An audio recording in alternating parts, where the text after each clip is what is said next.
Hello， 大家好。然后我换下了 Lily 让她在旁边休息一下，但是呢 ，Victor 还是坐在这边为大家回答问题。Actually, I have a question like for the approved rate for each province. Do they really have like target to limit or to control the approval rate? Okay, I think that those two things that you mentioned, approval rates and targets, they're very much linked. Okay. So when a province has a program, a PNP program, they have a target number. Okay. They have a target number, and usually they have a period in which they will be accepting the applications. So one can say perhaps that if the program is very popular, okay, and they find that there's a lot of applications coming in, okay, and they feel that they won't have a problem reaching their target, okay, then perhaps the approval rate will be lower because they have so many applications coming in. They can afford to pick the good ones, and therefore they will refuse more. Right. On the other hand, let's say if they have a target and the applications coming in are very slow. Okay. Then it could be that, you know what, we may have difficulty reaching this target, therefore the approval rate will go up. So I think that when you talk about the targets and approval rates, you also have to look at the volume coming in, the intake. It depends. It depends, yes. Okay. So all these are related. Okay. And the other question, like, do the visa officer really to control the approve rate in each province? Yes, definitely. The officer, of course, will be making the decision by himself or herself. It's his decision. However, very often it's influenced by what the supervisor says, what the department says. They may say, look, those things we mentioned, intake is very high, and it looks like we won't have a problem finding good applicants, so therefore, you can be a bit more selective. Okay. Yeah, so they don't tell the officer, yes, you have to approve this, no, you have to refuse that. Understand. So these kind of things influence, they're not supposed to, but in reality it influences the officer's decisions. And of course, each officer, they also have targets to meet. They have to make so many decisions. Yeah. So it's all these things kind of balance out, and in the end, hopefully they'll get their target. Oh, got it. Yeah. 所以大家知道了吗？其实有的时候呢，你被拒了，可能不是因为你自己的问题，有可能也是因为你申请的那个地方，然后当时有很多的 case 一起涌入，然后他们为了比如说稍微的控制一下，然后所以才会导致你自己被拒签。然后还有一个就是我自己比较关心的问题，也是发生在我身边的许多朋友身上的，就是关于移民倾向的问题。然后我在这里想问一下 Victor 的 immigration intention questions, some of my friends they have this kind of issue, like the visa office said they probably have the immigration intention, so they refused their application. So, like, how can we avoid this situation? Yes, that's a very good question. Now, I think that a few basics we should cover.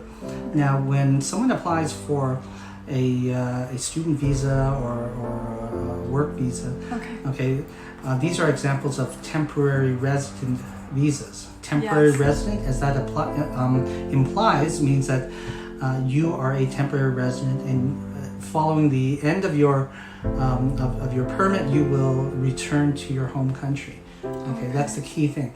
Now, officers, when they review these kind of cases, they start by assuming, okay, this person has immigration intentions. This person is a intending intending resident. Okay, so then it's up to the applicant to prove, to show, no, I am indeed a temporary resident, and here's the proof. Okay. Now, what is that proof? Well, in simple terms, for example, strength of ties. So we need like a strong tie. The reason we definitely will back to our home country. Exactly.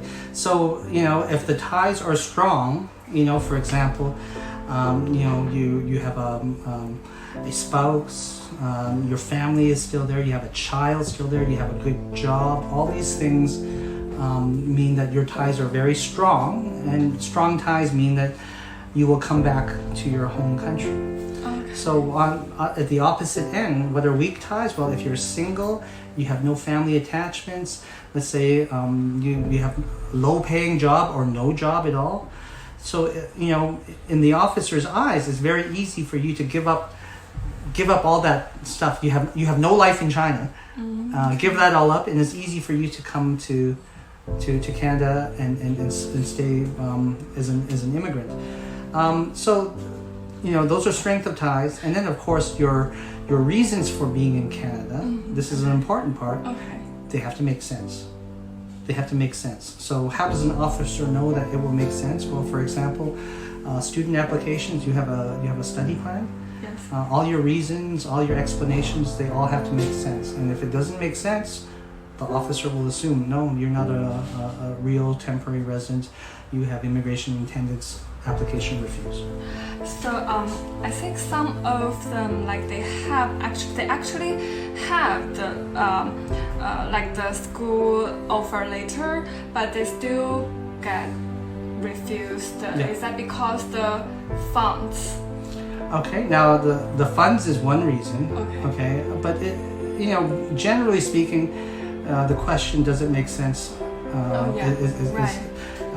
Is the key question. Now, when you say about the money, now for example, if the family, the source of funds, if they're scraping together 8, 9, 10 years of income, and selling their car, and scraping up all this money, collecting all the renminbi, the coins and everything to pay for this education, does that really make sense? Fortunately, it's not a fair system where anyone can apply for a student visa.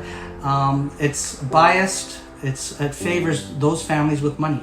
Yeah. So if you come from an impoverished family, even though your intentions to study are sincere, but it doesn't make financial sense for your family to sell everything and borrow money from the uncle and get money from this relative and compile all that to send their child to school. Is that education really going to be worth all that? I need to make a conclusion. 就是呢，如果比如说你要去证明你的留学资金的话，最好比较简单，就不要太过于 complicate， 太过于复杂。就比如说我这个钱是来自于我8大姑7大姨，然后或者是说我爸妈从哪儿借的，最好是比较简单又比较直接的资金来源。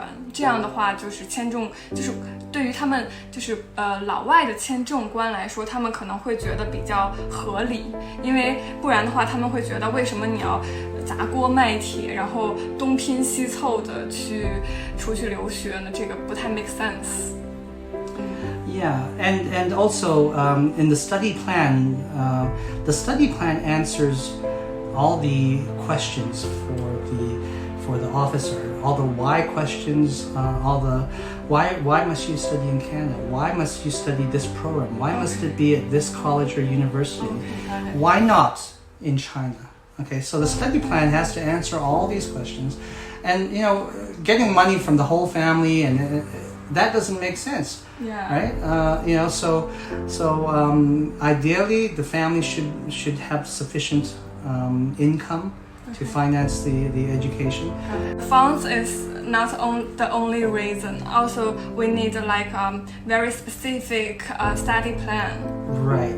So the conclusion for every study plan should say, I'm going to Canada for this reason, and then I get this education, and this whole education will help me when I go back to China. 我用中文给大家翻译一下啊，就是你的学习计划其实要阐述的比较清楚，要详细的告诉签证官，比如说你为什么一定要非要去加拿大去学习，然后你要学什么，然后为什么你在中国学不到这个东西，然后以及非常重要的一点就是说你学到以后一定会回国报效祖国。我觉得这一点就是不会造成你有移民倾向，不管你之后是不是学完之后要在当地找个工作，但是你一定要在材料中阐明说你会回到中国报效祖国，对不对，丽丽姐？对。Okay, yeah. Okay, thank you, Victor. Yeah, and about student visas, a little bit about my background. At the embassy in Beijing, I was in charge of the student visa unit. My officers, I trained my officers on how to handle, student visa cases. And as well, I also gave workshops to agents on the basics of applying for a student visa. So, to summarize all this, there are basically two main components because all refusals are based on either you don't have enough money, or I do not believe that you are a real temporary resident, meaning the study plan doesn't make sense. So if you can look at it this way, you have to present your money, your funds available properly, and as well you have to be able to write a detailed study plan that makes sense. Yeah, of course. 所以我们总结一下，其实就是大家要把握好2点是非常重要的，去证明你没有移民倾向的。第一点就是呢，你要做好非常好的资金来源证明。然后第2点就是你要有一个非常详细，然后非常完善的学习计划。然后我觉得其实我们是一个非常有经验，而且我们有 Victor 还有 Lily 姐去帮大家，所以我觉得如果大家比如说有做学签的需要啊，或者是说有想要来加拿大学习的这种需求，可以来找我们，我相信我们一定可以能够很好的帮助大家的。